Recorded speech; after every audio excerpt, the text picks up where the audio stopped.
जय माता दी दोस्तों, welcome to my channel and welcome to my new vlog.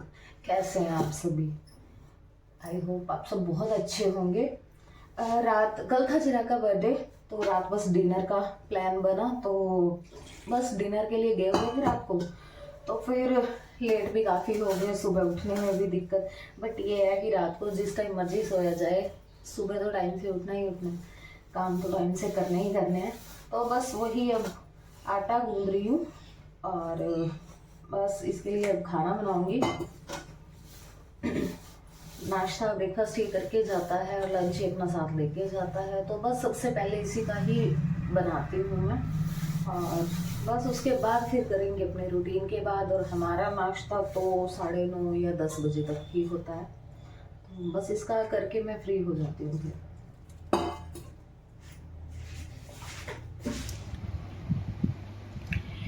यहाँ पे बनाया मैंने ब्रेकफास्ट और लंच बेटे का, और उसके बाद फिर हम करेंगे बाकी सब काम।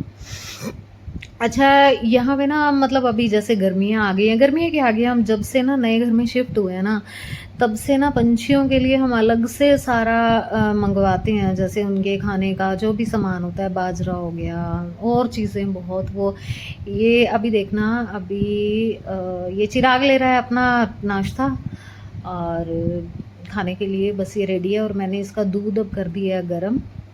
यहाँ पे अब मेरे हस्बैंड आ गए हैं। यहाँ पे हम पंछियों के लिए रोटी और उनका जो भी खाना पीने का होता है ना, वो हम ज़रूर मतलब बनाते हैं। तो उनको ना मतलब आदत ही पड़ चुकी है, वो सुबह डेली वेट करते हैं, मतलब बहुत अच्छा लगता है यार। यहाँ पे अब मुझे ये तीसरा दिन हो गया भाई, मुझे टाइम ही नहीं मिला ये कवर वगैरह चढ़ाने का।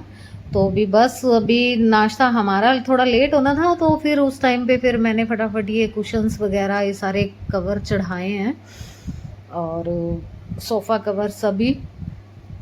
मतलब यार वही बात आ जाती है कि हम लेडीज़ हैं, हमारे काम कभी ख़त्म नहीं होंगे। कि हाँ, मैं ना इकट्ठा कोई भी काम नहीं कर सकती हूँ। बहुत सी लेडीज़ को मैंने देखा है, वो पूरा घर ना सारा हटा के सब क्लीन करती हैं। अब भाई उतनी हिम्मत तो मुझ में है नहीं। हाँ, मैं डेली का ना एक पोर्शन या घर का एक कोई भी छोटा सा कोना पकड़ती हूँ और बस उसकी कर देती हूँ क्लीनिंग।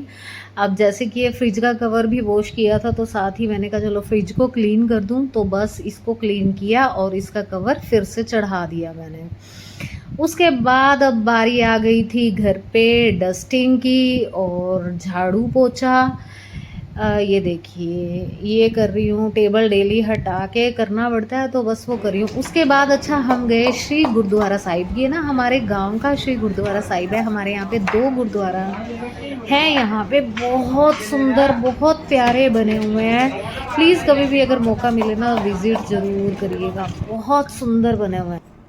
तो देखो, आज हम सीख रहे हैं कर्ल्स। ठीक है, कर्ल्स सीख रहे हैं। कर्ल्स हम 2 तरीके से करते हैं। एक तो हम करते हैं टोंग के साथ और एक हम करते हैं प्रेसिंग रोड के साथ। तो आज हम प्रेसिंग रोड के साथ कैसे कर्ल्स होते हैं मैं वो बताती हूँ आपको। ठीक है, तो प्रेसिंग रोड में भी 3 तरीके के कर्ल्स आते हैं। इसमें बेसिकली सारा डायरेक्शन का रहता है कि अगर तो आप इस तरीके से आप करते हो प्रेसिंग, तो आपका थोड़ा टाइट कर लाएगा, और आप अगर इस तरीके से पकड़ते हो, इसको होल्ड करते हो, सारा टोटली होल्डिंग का खेल है इसमें। इस तरीके से होल्ड करके करते हो कर्ल्स, तो आपका लॉन्ग कर लाएगा। और अगर कई बार जो गर्ल्स होती हैं जिनको ओपन हेयर में चाहिए होते हैं, उनको चाहिए होते हैं वेवी कर्ल, तो हम कर्ल करके उसके बाद हम फिंगर से ओपन कर देते हैं कर्ल्स को। ठीक है, तो उसमें क्या होता है, उसके अंदर आपका आ जाता है वो वेवी कर्ल, कि हम उसको कर्ल्स को जो है ओपन कर देते हैं। अब सबसे पहले हमने क्या करना है, जब भी हम कर्ल स्टार्ट करते हैं, तो सबसे पहले हमने, या अगर हमें फ्रंट का स्टाइलिंग करनी है तो आप वो स्टाइलिंग कर लो। ठीक है, तो उसके बाद आप स्टार्ट करो। अगर आपको ओपन हेयर में कर्ल्स करने हैं, तो उसमें आप क्या करोगे, तो सबसे पहले आप कोई भी हेयर स्प्रे आपको लेना है, तो वो हेयर स्प्रे आपको पहले बालों में, और हेयर स्प्रे हमेशा 1 फीट की दूरी से स्प्रे करना चाहिए। कभी भी बिल्कुल पास लाके स्प्रे नहीं करना है आपने, 1 फीट की दूरी से स्प्रे करना है। वो क्यों करना है, वो इस वजह से करना होता है कि जब आप दूर से कर रहे हो तो उसमें क्या होगा, वो जो प्रोडक्ट होगा वो फैलेगा, और अगर बिल्कुल क्लोजली करोगे तो वो वहीं पे स्टक हो जाएगा। ठीक है, तो इसीलिए थोड़ा दूर से करना है आपको। एक चीज सबसे इम्पोर्टेंट जो ध्यान रखनी है, आपका जो भी हेयर स्प्रे होगा उसको आपने देखना जरूर है, उसकी डेट जरूर चेक करनी है। जैसे ही एक्सपायरी डेट अगर किसी प्रोडक्ट की नज़दीक आ रही है तो उसको आपने थ्रो कर देना, उसको आपने बिल्कुल यूज़ नहीं करना, क्योंकि ये हेयर और स्किन का मामला है, यहाँ पे हम रिस्क बिल्कुल नहीं ले सकते किसी भी तरीके का, ठीक है। तो चाहे वो कोई क्रीमी प्रोडक्ट, क्रीम का प्रोडक्ट हो, स्किन का या फिर हेयर का, तो आपको जब भी एक्सपायरी डेट होने वाली है या हो चुकी है तो उसको आपको थ्रो कर देना, फेंक देना उसको, ठीक है। तो डेट जरूर चेक करनी है। अभी पीछे ही करनाल में एक इंसिडेंस हुआ था कि वो गुड़िया थी, उन्होंने हेयर स्टाइल करवाया किन्हीं की मैरिज में, तो वो स्प्रे जब उन्होंने बाद में, तो उनके बाल जो है वो गिरने शुरू हो गए, वो इतने गिर गए कि 2 महीने के अंदर उसके सिर पे एक भी बाल नहीं बचा था। तो काफी ये वायरल भी हुई थी ये चीज। तो वो सिर्फ बाद में जब उन्होंने टेस्ट कराया था ना डॉक्टर से, तो उन्होंने यही बताया था कि एक्सपायरी डेट का स्प्रे यूज किया गया है। तो कोई भी प्रोडक्ट आपने एक्सपायरी नहीं यूज करना, ताकि स्किन पे या हेयर पे कोई प्रॉब्लम ना हो, समझ गए। अब देखो, अब जैसे हमने एक पोर्शन ले लिया, अगर तो हमें स्ट्रेट कर्ल करने हैं तो हम स्ट्रेटली ही लेंगे। अब मैं स्प्रे करके नहीं दिखाऊंगी क्योंकि अब हेड वॉश नहीं करना है इन्होंने, ठीक है। तो जैसे कि मैंने एक पोर्शन लिया, अब हम ये देखो मैंने इस तरीके से रखा, तिरछा रखा मैंने। अब इसको क्या करेंगे, हम इसको फोल्ड करेंगे, एक बार फोल्ड करेंगे और नीचे आ जाएंगे, फिर से इसको फोल्ड करेंगे और नीचे आ जाएंगे, और फिर से इसको फोल्ड करेंगे और नीचे आ जाएंगे। तो इसको यहाँ पे होल्ड करेंगे, हम कुछ सेकंड्स के लिए होल्ड करेंगे और उसको धीरे से हम इस तरीके से खोल देंगे, ठीक है। तो ये हमारा कर्ल आ गया, ये हमारा लॉन्ग कर्ल आ गया, ठीक है, समझ आ गया।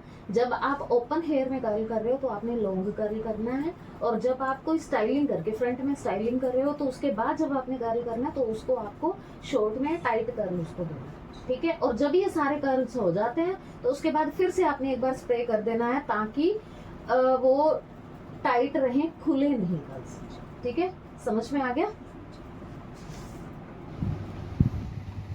गर्ल्स की क्लास ख़त्म होने के बाद फिर मैं आ गई घर पे। अब यहाँ मैं जोत कर चुकी थी मैया रानी की, और अब टाइम था कपड़ों की मशीन लगाने का।